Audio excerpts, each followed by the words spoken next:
वरिष्ठ सिने समीक्षक दिलीप हालिम आम सहित जोड़ी होती। दिलीप बाबू आपण को स्वागत करुच्ची अर्गस न्यूज को। जे वर्तमान जो खबर निश्चित भाव में दुखद खबर जे आशा भोसले परलोक होइछि एवं आमे कहि परिबा कि जे एमिति किछि स्मृति रही आशा भोसले ताहा आज भी मने पड़ जाए।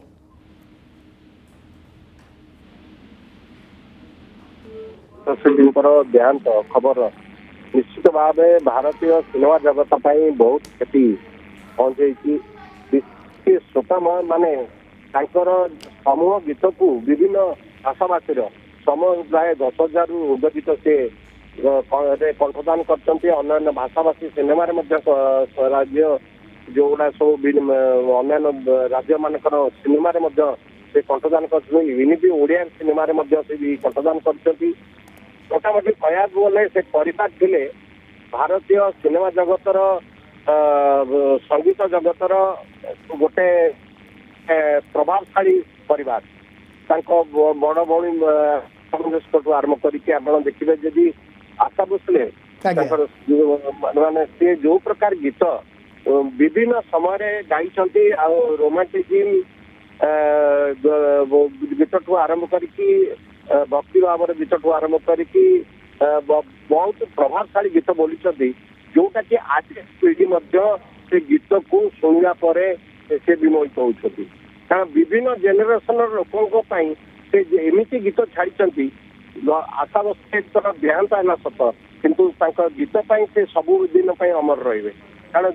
ए प्रकार कंठशिल्पी भारत वर्ष में बहुत रेयर टू रेयर कारण से प्रकार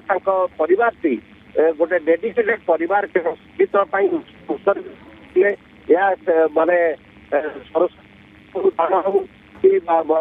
भारतीय सिनेमा प्रति एम जो प्रकार प्रभाव विस्तारी दीर्घ दशंधि धरी से कर 40 वर्ष 50 वर्ष धरी से प्रकार जिनसर जो विलय घटना सत आउ किंतु परी जड़े कंठशिल्पी विरल कंठशिल्पी आ भारत में जन्मिबा कष्टकर कारण वर्तमान पीढ़ीर जो मैंने भी कंठशिल्पी आसुन से दीर्घस्थायी होना कि गोटे परिवार दीर्घ विभिन्न जेनेरेशन प्राय 5 धरी कंठदान करवा यहाँ कम कथा नुहे एत समय धरिकी कंठर भयस रखा निजर माने केवल संगीत को पेशा कर बंचवा कथा को आम जब चिंता करवा अनुष्ठित करवा ताले ये प्रकार सी भूमिका केवल वीणा देवी सतीकी कंठरे माने विराजमान होते जहाँफल कि आज आशा भोसले देहांत है सत किंतु समस्त गीत आज भी लोकों मनरे जोरुची मन को छुची आगामी दिन में जो जेनेरेशन माने आसवे से गीत को शुणिला सी कहे सत्य जमी आज वर्तमान जो पीढ़ीर गोटे युव युव कंठशिल्पी सहित ये प्रकार गीत बोलवे कष्टकर हम किंतु जो प्रकार गीत को जस्टिफाई करके गीत बोलते गोटे थर आदि बर्मान सहित जिते गीत करती लता को कौ गीत देवे आशा भोसले कौ देवे आशा भोसले जोश देवे आदि बर्मान म्यूजिक डायरेक्टर हिसाब से एक नया संगीत बोल गीत दीदी बोलिए से गीत सी घर भितर अंडरस्टांडिंग करके गीत बोलू आशा भोसले चाहूले मुझे अधिका संख्यार गीत बोलूँ ना सी कहले तम कंठ जो गीत हम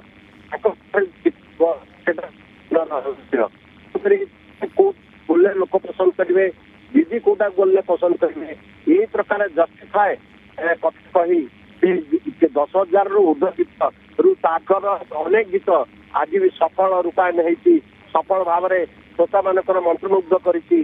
प्रकार भावना मु भावुची भारत वर्ष रेयर कंठशिल्पी हिसाब से आशा भोसले निश्चित दिलीप बाबू आम देखीचु जे आपणक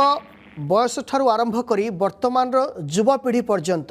समस्त को ये संगीत बा आशा भोसले संगीत मतवाला करि थाए कारण आम देखी जे गोटे पर गोटे तांकर मध्य आजिका तारीख रे रिमेक भर्सन आसुची ताहा मध्य लोकप्रिय हासिल करुची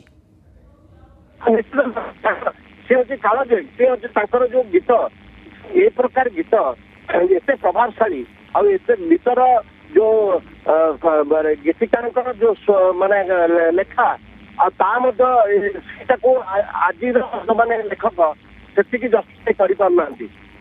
जो लेखा लेखी लेखा संगीत से दीर्घ समय धरिक बसुले गोटे परस्पर परस्पर भितर गोटे कोऑर्डिनेशन यूनिट जो प्रकार भाव में गीतटा कले साधारण भाव में लोक को पसंद योग्य हम से पूरा गोटे गवेषणा भाया काम करते जहाँकि आज भी जिते जेनेरेशन आसले आम पर पीढ़ी पाने गीत को शुणिकी कारण से गीत हूँ चिरस्थायी गीत से गीत हूँ से चिरदिन अमर माने किंतु गीत से अमर निश्चित भाव जदि आपंक आम भिडी भल लगा तेब आम चैनल को लाइक शेयर और सब्सक्राइब करने को जमा भी भूलु नहीं।